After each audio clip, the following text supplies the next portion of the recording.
Ламин Ямал се нареди до краля на футбола Пеле. Белгия продължава трудно да вкарва на световни първенства и се изпати срещу Иран.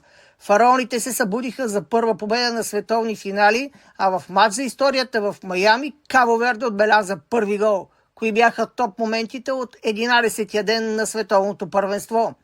Испания разгроми Саудитска Арабия с 4-0 в матч в Атланта, като първия гол срещата бе дело на Ламин Ямал. С попадението си той стана едва вторият играч на 18 или по-малко години, отбелязал първия гол в матч от световното първенство след Пеле за Селесао през 1958 година. Тогава легендарният бразилец е едва на 17 години и 239 дни. Белгия и Иран не се победиха в матч от група G. Двобой завърши 0-0, а Белгия продължава с проблемите да вкарва попадения на световни първенства. И двата отбора имат по 2 точки в групата и класирането им за следващата фаза е много проблематично. Уругвай и Кабо Верде завършиха наравно 2-2 в изключително зрелище в Майами.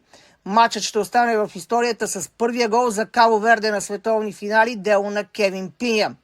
Националният отбор на Египет постигна исторически обрат и първа победа на световни първенства, надигравайки Нова Зеландия с 3-1.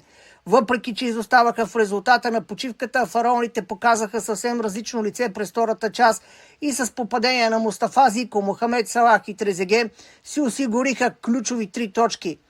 Може да направим история и да се класираме начело в групата, а в следващите години ще запомните това като едно от най-добрите ни постижения, коментира Салах.